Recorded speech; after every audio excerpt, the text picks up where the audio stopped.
కావాలనే మీ కలను నెరవేర్చుకోండి. సంప్రదించండి హెగ్డే ఫెర్టిలిటీ, హైదరాబాద్, తెలంగాణ. ఒక ఫేమ్ వచ్చిన తర్వాత దాన్ని చాలా ముందుకు తీసుకెళ్లాలన్న లాంగ్ కెరీర్ ఉండాలన్న చాలా కష్టం. ఏ ఫీల్డ్ అయినా కష్టం, దట్టు మూవీ ఫీల్డ్ ఇంకా కష్టం. అవునండి. అది ఎలా మేనేజ్ చేస్తున్నారు? ఫిల్మ్ బ్యాక్గ్రౌండ్ ఉందా మీకు? మా పేరెంట్స్ ఇద్దరు ఎడ్యుకేషన్ సైడే కదా, లైక్ ఓకే. ఏం చేస్తారు మీ parents? Daddy finance manager, auditing, taxation. అది మమ్మీ జాబ్ చేసేవారు, ఇప్పుడు లేదు. ఓకే. మరి ఎవరు మీకు గైడ్ లైన్స్ ఇక్కడంతా ఇవి చూజీగా ఎలా తీసుకోవాలి ఏంటి అనేది? కొన్నిసార్లు నేను డిసైడ్ అవుతా, కొన్నిసార్లు మమ్మీని అడుగుతా. ఓకే. కొన్నిసార్లు క్లోజ్ గా ఉన్న సిబ్లింగ్స్ నేను ఒక్కదాన్ని, single child. Only child. So further గా మూవీస్ లోనే ఉండాలి, ఇంకా ఇదే ఫ్యూచర్, లైక్ ఇదే ప్రొఫెషనల్ గా అని అనుకోవచ్చు. అవునా? చాలా మంది చెప్తూ ఉంటారు, మన మూవీ ఫీల్డ్ లో ఉన్నప్పుడు ప్యారలల్ గా ఏదో ఒకటి చేస్తూ ఉండాలి, ఇన్కమ్ కోసం దీని మీద డిపెండ్ అవ్వద్దు అని చెప్పి. సో మీరు అలా ఆల్టర్నేట్ ఏమైనా చేస్తున్నారా? లేదండి, I'm earning pretty good. Busy ఉన్నారు ప్రస్తుతానికి అయితే. ఇప్పుడు బిజీ అంటే చెప్పాను కదా, వస్తే అన్ని ఒకటేసారి వస్తాయి, లేకపోతే 6 months ఖాళీ ఉండాల్సి వస్తుంది. దో యు ఆర్ ఫేమస్, మీ ఫేమ్ కి ఇక్కడ వచ్చే సినిమాలకి అస్సలు సంబంధమే ఉండదు. ఓకే. నేను చెప్తున్నా కదా, ఫేమ్ వల్ల డబ్బులు మాత్రమే వస్తాయేమో, ఏదేదో వాళ్ళు కొలాబరేషన్స్ అని ఏదో చేస్తారు. సినిమాలు రావాలంటే డైరెక్టర్, ప్రొడ్యూసర్, ముగ్గురికి రిలేటెడ్ అంతే. నేను చెయ్యాలా లేదా అనేది కూడా నా డెసిషన్ ఉంటుంది. కొన్నిసార్లు అన్నీ ఓకే అయితే గానీ నేను చెయ్యొద్దు అని నేను డిసైడ్ అయిపోతా. కొన్నిసార్లు అలా చాలా రిజెక్ట్ చేసిన నేను. ఓకే. సో అంటే ఇప్పుడు మనకున్న ప్రొఫెషన్ మనం చేసేదానికి తోడుగా కొంచెం ఎక్స్ట్రా యాడ్ ఆన్స్ ఉంటాయి కదా, ఇంకా ఏం చేస్తుంటారు మీరు? ఈవెన్ గేమ్స్ కానీ, సింగింగ్, డాన్సింగ్, అలా రిలేటెడ్? ట్రావెలింగ్.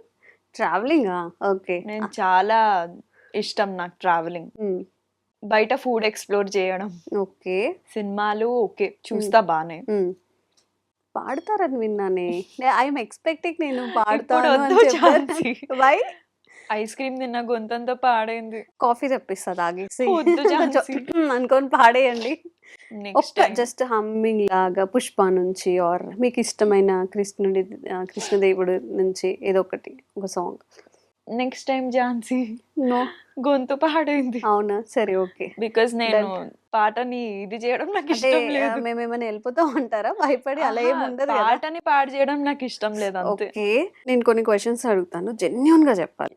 ఓకేనా? నో కాదు, అది కాదు, ఏది ఉంటే చెప్పాలి. ఓకే. ఫ్రమ్ ఇండస్ట్రీ ఏవైనా ప్రపోజల్స్ వచ్చాయా? ఎస్, వచ్చాయి. ఏవైనా యాక్సెప్ట్ చేశారా? లేదు, చేయలేదు. ఫ్యూచర్ లో ఏమైనా సడన్ గా స్నేహ పెళ్లి చేసుకుంది ఈ హీరోని లేదా అక్క, అలా ఏమైనా వినబోతున్నావా? అంటే మేబీ ఏదో ఉంది, చెప్పట్లేదు. సిగ్గుపడుతున్నా అంటే మీరు అర్థం చేసుకోవాలి. అవునా? గ్రేట్. ఎలాంటి బ్రేకప్స్ లేకుండా చక్కగా పెళ్లి చేసుకొని పిల్ల పాపలతో చల్లగా ఉండాలని మా దగ్గర నుంచి. From industry me favourite hero ఎవరు? అందరు ఇష్టం అని మాత్రం చెప్పద్దు please. Mahesh Babu sir. By అందరూ మహేష్ బాబు అంటే మిగతా హీరోలు ఏమైపోవాలండి? నన్ను అడిగితే నేను మహేష్ బాబు సార్ అనే చెప్తాను. DHFM పేజెస్ ఉంటాయి కదా, ఫుల్ సపోర్ట్ నాకు. అవునా? ఫుల్. ఓకే. బాబు అంటే చెయ్యి కోసుకుంటాను నేను. అవునా? ఎవరైనా మనం అంటే చెయ్యి కూడా కోస్తాం. వద్దు ఎవరైనా అనుకుంటారు. Golden heart person. అవును. స్మైల్ కి కోట్లు వస్తాయండి, ఆ స్మైల్ చూడ్డానికి వెళ్తాం కదా. అవునా? Such a lovely face. Favourite heroine? Nayanthara, Deepika Padukone. ఓ, తెలుగులో I like Samantha also. Samantha గారు. సమంత, అనుపమ. ఎవరితో చేస్తే బాగుంటుంది అనిపించింది? ఐ లవ్ సాయి పల్లవితో చాలా ఇష్టం, అంటే వర్క్ చేయాలి అనేది. నయనతార గారితో, సమంత గారితో చేయరా? సాయి పల్లవి సిస్టర్ కి ఇస్తే బాగుంటుంది అనుకుంటున్నా. అవునా? ఇచ్చాను పోండి. నెక్స్ట్ మేబీ మీకు ఛాన్స్ వస్తే నయనతారకి ఫ్రెండ్ గానే. ఓకే, అది కూడా ఓకే, గ్రాంటెడ్. అండ్ అలాగే హీరోస్ ఎవరితో చేస్తే బాగుంటుంది అని, అంటే చెయ్యాలి అనేది ఉంటది కదా ఒకరికి. మీకు మహేష్ బాబు ఇష్టం, ఓకే, బట్ ఇంకెలాంటి హీరోస్ తో చేయాలి అని? Yash looks damn hot. Oh my god, పెద్ద ప్లానే. నాను నినగే తుంబా ప్రీతి స్తుతిని. ఆయనకి మ్యారేజ్ అయిందండి, for your kind information. Okay. ఇండస్ట్రీలో అందరికన్నా నాకు ఎక్కువ క్రష్ ఉంది, నాకు చాలా ఇష్టం అనేవాళ్ళు ఎవరున్నారు? ఉన్నారా అలా? ఉన్నారు, అలాంటి ఇద్దరు person? ఉన్నారు. ఇద్దరా?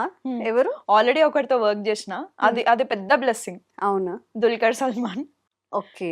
అండ్ సెకండ్ వన్ పక్కా I will work for sure, Deekshith Shetty. ఓ, చాలా అసలు పెద్ద పెద్ద ప్లాన్స్ అన్నమాట మీవన్నీ. దీక్షిత్ ఇలా శెట్టి ఐస్ అంటే ఒక చాలా ఇండస్ట్రీ ఇష్టం. కాదు, ఎటేటో వెళ్ళిపోతున్నారు మీరు. I love Dheekshith Shetty eyes. అవునా? ఇండస్ట్రీలో మీకు ఫేవరెట్ డైరెక్టర్, నేను ఈతో అసలు ఒక్కసారైనా చెయ్యాలి అనుకునే వాళ్ళు ఉన్నారా?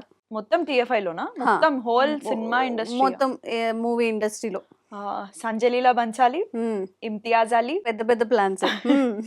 Trivikram sir and Gautham Vasudev Menon. Okay. Ram Gopal Varma గారిని ఎందుకు మీరు చెప్పలేదు? అంటే రామ్ గోపాల్ వర్మ గారితో చేయరా మీరు మూవీస్?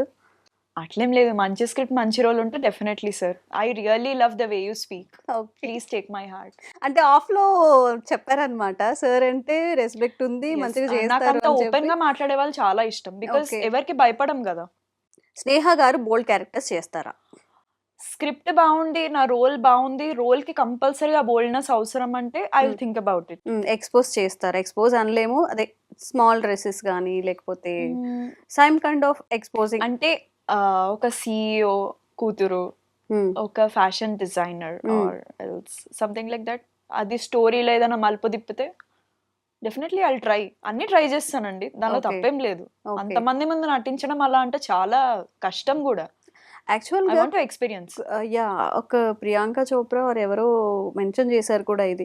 ఇఫ్ మూవీ జరుగుతున్నప్పుడు అక్కడ హీరో హీరోయిన్ రొమాన్స్ చేసుకుంటా అంటారు, 200 మెంబర్స్ యూనిట్ ఉన్నప్పుడు అది ఎలా, అది జస్ట్ యాక్టింగ్ మాత్రమే అని. ఇంటిమసీ డైరెక్టర్ అని వేరే ఉంటారు, వాళ్ళని హైర్ చేసుకోవాలన్నమాట. ఇబ్బంది పడకుండా ఎలా చేయాలి, ఎలా తీయాలో వాళ్ళు చెప్తారు. ఓకే. దీని గురించి ఐడియా ఉంది. చూడడానికి ఎంత మనకి ఎలా అనిపించినా కూడా ఇట్స్ జస్ట్ ఏ వర్క్ అంతే. చేయడానికి అయితే చాలా బోర్ కొడుతుంది, బోర్ కొడుతుందా? చాలా బోర్ కొడుతుంది. అవునా? రిపీట్ రిపీట్ ఫీల్ రాదు. నిజంగా ఒక డౌట్ ఏంటంటే, ఒక పర్ఫెక్ట్ నిజంగా ఇంటిమసీ సీన్స్ కానీ ఏమైనా అంత పర్ఫెక్ట్ గా ఒక రొమాంటిక్ మూమెంట్ కానీ ఎక్స్ప్రెషన్స్ కానీ మరి అన్నిసార్లు రిపీట్ గా చేస్తే బోర్ అనిపించదా? ఎలా వస్తాయి అన్నిసార్లు? తప్పదండి, అంతేనా? చేయాలి, ఒప్పుకొని సైన్ చేసినందుకు. అవునా? తప్పదు.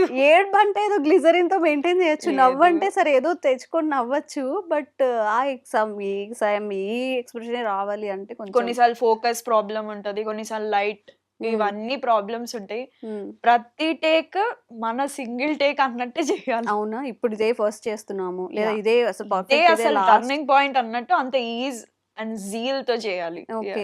ఎప్పుడైనా అలా జరిగిందా సెట్స్ లో అంతా చేసేసాము ఇంకా ప్యాకప్ అన్నప్పుడు ఏదో సార్ బ్యాటరీ మర్చిపోయాను సార్, లేదా లైట్నింగ్ లేదు, ఈ సీన్ బాగాలేదు, అలాంటివి నో, జరగలేదా ఎప్పుడు? ఇట్లా వర్క్ చేసే వాళ్ళు ఎవరు లేరు, అందరు చాలా wonderful technicians. Okay. If in case any mistakes అవుతూ ఉంటాయి కదా అప్పుడప్పుడు. రీషూట్, ప్యాచ్ వర్క్, మళ్ళీ పిలుస్తారు. అసలు ప్యాచ్ వర్క్ అంటే ఏంటి? సింక్ చేయడం, కొంచెం ఏదైనా ఒక ఎక్స్ప్రెషన్ మిస్ అవ్వడము, కొంచెం డైలాగ్ కరెక్షన్ నుండి మళ్ళీ చేయడము, అప్పుడు మళ్ళీ ఆ Scene రోజు లో ఏమైనా యాడ్ చేసి కాస్ట్యూమ్.